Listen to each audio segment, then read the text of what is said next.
नमस्कार दोस्तों, स्वागत है आपका मेरे चैनल द होप में। तो दोस्तों, इस वीडियो में हम बात करेंगे उत्तराखंड पुलिस में होने वाले मेडिकल टेस्ट के बारे में। दोस्तों, अगर आप उत्तराखंड पुलिस में किसी भी पोस्ट के लिए ऑनलाइन फॉर्म अप्लाई करते हैं तो उससे पहले मेडिकल स्टैंडर्ड्स के बारे में पता होना जरूरी है। ऐसा ना हो कि आप पुलिस फोर्स में भर्ती होने के लिए दिन रात मेहनत करते रहें और बाद में पता चले कि आप तो पुलिस फोर्स की जॉब के लिए मेडिकल फिट ही नहीं है। इसीलिए पुलिस फोर्स में अप्लाई करने से पहले चेक कर लें कि वीडियो में बताए गए पुलिस मेडिकल टेस्ट के लिए आप क्वालिफाई होते हैं या नहीं। तो चलिए दोस्तों, शुरू करते हैं वीडियो को। उससे पहले मैं बता दूं आपको कि अगर आपने मेरा चैनल सब्सक्राइब नहीं किया है तो जल्दी से सब्सक्राइब कर दीजिए और साथ में बेल आइकन को भी प्रेस कर दीजिए ताकि भर्ती से रिलेटेड सारी अपडेट्स आपको मिलते रहें। तो दोस्तों, सबसे पहले हम बात करेंगे आई साइट टेस्ट यानी कि आपकी आंखों के टेस्ट के बारे में। तो इसमें 3 पॉइंट है। पहला है स्क्विंट आई यानी कि आंखों में भैंगापन नहीं होना चाहिए। तो दोस्तों, जैसा कि आप स्क्रीन में इमेज देख रहे होंगे, भैंगापन मतलब आप समझ ही गए होंगे।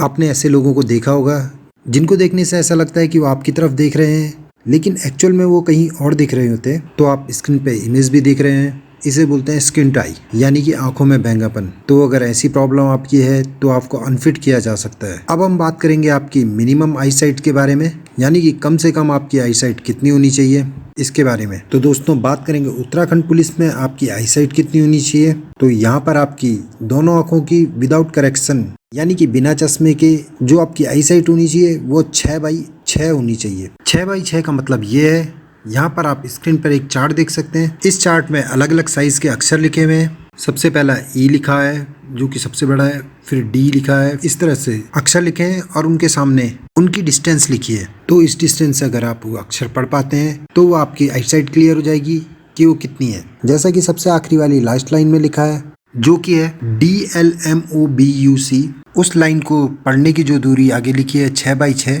यानी कि अगर आप उसको 6 मीटर की दूरी से उस लाइन को पढ़ पाते हैं तो आपकी आई साइट है 6/6। और अगर आप दोस्तों अगर फॉरेस्ट गार्ड के लिए अप्लाई कर रहे हैं तो वहाँ पर आपकी डिस्टेंस विजन 6/6 की होनी चाहिए दोनों आंखों का, और नियर विजन जो होना चाहिए वो 0/5 होना चाहिए दोनों आंखों का। तो ये बात की हमने कम से कम आई सेट जो होनी चाहिए आपकी उसके बारे में। इसके अलावा कई लोगों के मन में एक सवाल होता है कि अगर हमने लेसिक सर्जरी करवा रखी है तो क्या वो एलिजिबल है। तो उसमें मैं बता दूं आपको कि अगर आपने लेसिक सर्जरी करवाई है तो आप बिल्कुल एलिजिबल हैं, लेकिन उसके अंदर कुछ शर्तें। वो शर्त ये हैं कि लेसिक सर्जरी कराने के बाद आपकी आई साइट जो है वो नॉर्मल है या नहीं है। इसका भी एक टेस्ट होगा जो कि आपको गवर्नमेंट हॉस्पिटल से करवाना होगा। उसमें 3 चीजों का टेस्ट होगा। एक तो होगा कॉन्ट्रास्ट सेंसिटिविटी, एक होगा डिम लाइट विजन, इसके अलावा ग्लेयर एक्यूटी। अगर ये तीनों टेस्ट जो कि गवर्नमेंट हॉस्पिटल में होते हैं, इनमें अगर आप पास होते हैं तो आपकी भले ही लेसिक सर्जरी हो रखी हो, कोई प्रॉब्लम नहीं है, आप आंखों के लिए मेडिकल फिट कर दिए जाएंगे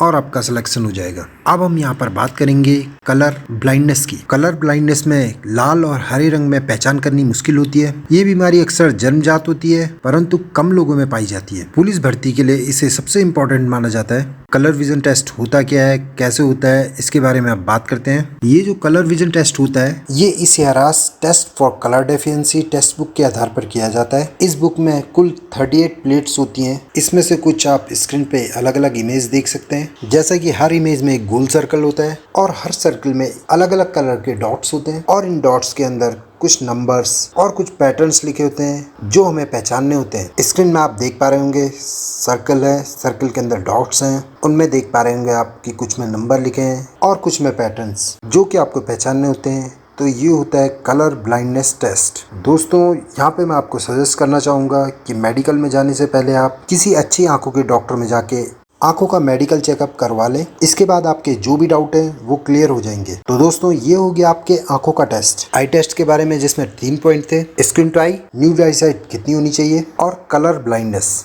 ये होने के बाद अब हम बात करेंगे, अब हम बॉडी के जो प्राइवेट पार्ट होते हैं उनका मेडिकल टेस्ट, मतलब कौन कौन से टेस्ट होते हैं और क्या क्या टेस्ट होता है उनके बारे में बात करेंगे। तो यहाँ पर देख सकते हैं पुलिस फोर्स मेडिकल जांच के दौरान शरीर के सभी गुप्तांग यानी प्राइवेट पार्ट्स की जांच की जाती है, जिसमें लिंग परीक्षण, गुदा परीक्षण, अंडकोश, हाइड्रोसील, अंडकोश वृद्धि, अंडकोश की नसों में सूजन, पेनिस चिकित्सा परीक्षण आदि जैसी बीमारियों का मेडिकल टेस्ट किया जाता है। तो दोस्तों, मैंने जो भी यहाँ पे प्राइवेट पार्ट्स के बारे में बताया उनमें से किसी के अंदर भी कोई भी प्रॉब्लम है तो आपको सजेस्ट करता हूँ कि आप डॉक्टर के पास जाकर अच्छे से चेकअप करवा लें, ट्रीटमेंट ले लें, उसके बाद ही मेडिकल के लिए जाएं, अदरवाइज आपको अनफिट कर दिया जाएगा। तो ये हो गया दोस्तों बॉडी के जो प्राइवेट पार्ट्स होते हैं उनके टेस्ट के बारे में। अब हम बात करेंगे नॉकनी टेस्ट के बारे में। तो नॉकनी टेस्ट क्या होता है, स्क्रीन में आप देख सकते हैं पाँव की अलग अलग इमेज दे रखी है। तो पहली इमेज आप देख सकते हैं वो एकदम नॉर्मल है। अगर आपका पाँव का स्ट्रक्चर इस तरह से है तो आपको कोई दिक्कत नहीं है, तो आपको मेडिकल फिट किया जाएगा। सेकंड जो इमेज है वो है बो लेग्स,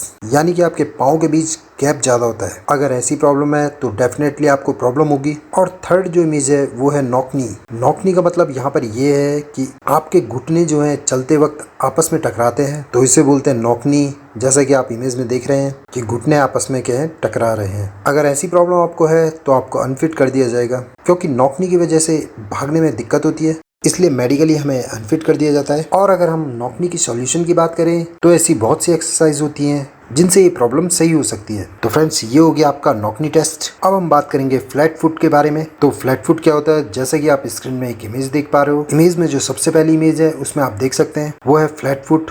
फ्लैट फुट यानी आपके पाँव का तलवा जो है एकदम सपाट है, जो कि बिल्कुल भी नहीं होना चाहिए। अगर ऐसा होता है तो डेफिनेटली आपको डिस्क्वालीफाई कर दिया जाएगा। और जो सेकंड इमेज है वो है नॉर्मल फुट। तो इसमें आप देख सकते हैं कि हल्का सा बीच में गैप है, तो इतना कम से कम गैप होना चाहिए। और थर्ड जो आप इमेज देख रहे हैं उसे बोलते हैं क्लॉ फुट, जिसमें कि बहुत ज्यादा गैप है, वो भी नहीं होना चाहिए। अगर ऐसा है तो आपको अनफिट कर दिया जाएगा। तो अगर आपका बीच वाला स्ट्रक्चर है पाँव का तो कोई प्रॉब्लम नहीं है, और अगर फ्लैट फुट या क्लॉ फुट है तो डेफिनेटली आपको अनफिट कर दिया जाएगा। तो दोस्तों, ये हो गया फ्लैट फुट टेस्ट। अब हम बात करेंगे वेरिकोज वेन के बारे में। तो वेरिकोज वेन क्या होती है दोस्तों, जैसा कि आप स्क्रीन में इमेज देख पा रहे हैं उसमें जो है पाँव का बैक साइड के इमेज दे रखी है। जो पहली इमेज है वो है नॉर्मल वेन्स, यानी कि इसमें आपकी कोई भी नस नहीं दिखाई दे रही है, एकदम सही स्ट्रक्चर है। अगर इस कंडीशन में आपका पाँव है तो कोई प्रॉब्लम नहीं है। इसके बाद जो पहली, दूसरी, तीसरी और चौथी स्टेज दे रखी है वेरिकोज वेन्स की, अगर इनमें से कोई भी स्टेज आपको लगती है कि सेम प्रॉब्लम आपको भी है तो डेफिनेटली आपको प्रॉब्लम हो सकती है और आपको मेडिकली अनफिट किया जा सकता है। तो जो फर्स्ट स्टेज है उसको बोलते हैं रेटिकुलर वेन्स और स्पाइडर वेन्स। तो इसमें हल्का सा उभार रहता है, इसमें मे भी हो सकता है कि आपको फिट किया जा सकता है। वो डिपेंड करता है वहाँ पर जो मेडिकल टीम होगी उनके ऊपर, क्योंकि ये एक बहुत ही माइनर प्रॉब्लम है। हो सकता है कि शायद यहाँ पर आपको मेडिकल फिट किया जा सकता है, पर फिर भी मैं आपको एडवाइस दूंगा कि आप इसका अच्छे से ट्रीटमेंट ले लीजिए, उसके बाद ही वहाँ जाएं। अगर हल्की फुल्की प्रॉब्लम है तब भी आप मेडिकल ट्रीटमेंट लेने के बाद ही वहाँ जाएं। सेकंड स्टेज है जो दोस्तों वो है वेरिकोज वेन्स, जिसमें आपके पाँव की नसें जो वो बहुत ज़्यादा बाहर दिखाई देती हैं। अगर ऐसी दिक्कत है तो डेफिनेटली आपको प्रॉब्लम होगी। थर्ड स्टेज है इसमें oedema of the lower leg, और फोर्थ स्टेज है वेरिकोज एक्जिमा और ट्रॉपिक अल्सर। तो ये अलग अलग स्टेज हो गई वेरिकोज वेन्स की। तो अगर नॉर्मल है तो कोई प्रॉब्लम नहीं है, अगर माइनर है तो हो सकता है कि आपको फिट किया जा सकता है, पर फिर भी आप अपना ट्रीटमेंट लेने के बाद ही मेडिकल में जाएं। तो ये हो गया दोस्तों वेरिकोज वेन। अब हम बात करेंगे deformity of fingers. Deformity fingers क्या होता है दोस्तों, इसमें क्या होता है दोस्तों कि आपके हाथ या पैर की जो उंगलियां हैं उनमें किसी प्रकार की कोई कमी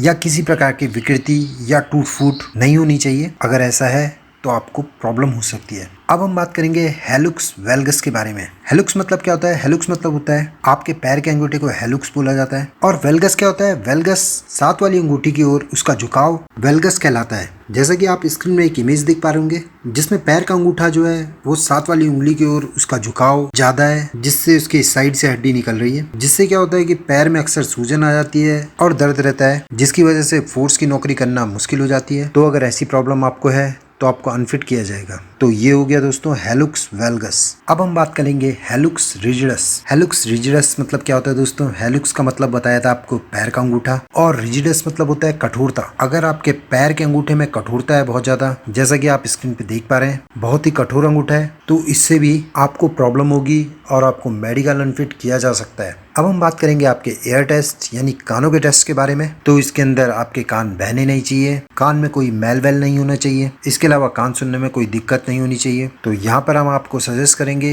कि मेडिकल में जाने से पहले अपने कानों का अच्छे से चेकअप करवा लें, कान की अच्छे से सफाई करवा लें, तभी आप मेडिकल में जाएं। अब हम बात करेंगे हेमाटोस के बारे में। तो हेमाटोस क्या होता है दोस्तों, हेमाटोस जैसे कि आप स्क्रीन पे देख पा रहे हैं इसमें आपके पाँव के जो फिंगर्स हैं उनके जो जॉइंट्स हैं वो कैसे ऊपर उभरे हुए हैं। अगर ऐसी प्रॉब्लम है तो डेफिनेटली आपको अनफिट किया जा सकता है। तो यहाँ पे पैर के उंगलियों या अंगूठे में असामान्यता कठोरता नहीं होनी चाहिए। ऐसा होने पे पैरों में दर्द या टीस बना रहता है, इसलिए जो है आपको अनफिट किया जा सकता है। अब हम बात करेंगे पिजन चेस्ट, यानी कि सीना छाती का विकसित न होना। इसमें क्या होता है कि छाती में किसी प्रकार की विकृति नहीं होनी चाहिए, जैसे किसी की छाती अंदर धसी होती है या असामान्य उभार होता है या फिर टेढ़ी मेढ़ी होती है, जैसा कि आप स्क्रीन पे देख सकते हैं। अगर आपकी छाती में असामान्य उभार है या फिर अंदर धसी भी है तो आपको मेडिकल अनफिट किया जाएगा। अब बात करेंगे आपके दांतों के टेस्ट के बारे में। तो इसमें क्या होता है कि आपके दांतों में किसी प्रकार की बीमारी या सड़न नहीं होनी चाहिए, यानी कि पायरिया टाइप की कोई बीमारी नहीं होनी चाहिए और कोई कीड़ा नहीं लगा होना चाहिए। तो यहाँ पर मैं आपको सजेस्ट करूंगा कि आप किसी अच्छे से दांतों के डॉक्टर के पास जाएं और दांतों का ट्रीटमेंट करवाएं,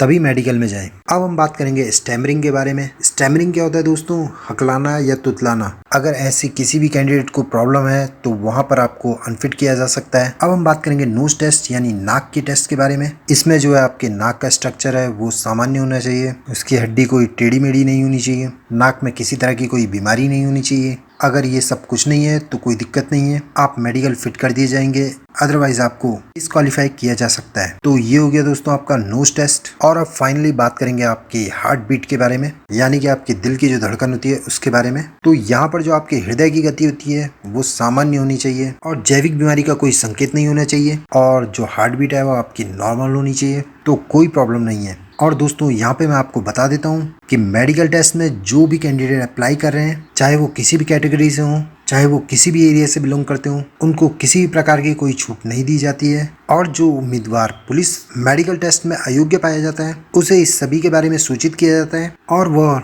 15 दिन के निर्धारित समय सीमा के भीतर समीक्षा मेडिकल बोर्ड के समीप अपनी अपील कर सकते हैं। और अपील करने के बाद जो समीक्षा मेडिकल बोर्ड होता है उसका निर्णय अंतिम होता है, चाहे वो आपके फेवर में हो या अगेंस्ट हो। उसके बाद आप वापस अपील नहीं कर सकते हैं। तो फ्रेंड्स, ये वीडियो था उत्तराखंड पुलिस के लिए जो मेडिकल टेस्ट होता है उसके बारे में। उम्मीद करता हूँ कि मेरे द्वारा दी गई जानकारी आपको अच्छी लगी होगी। तो दोस्तों, ऐसी इन्फॉर्मेटिव वीडियो के लिए देखते रहे मेरा चैनल द होप। और हाँ दोस्तों, सब्सक्राइब करना बिल्कुल भी ना भूलें। Thank you.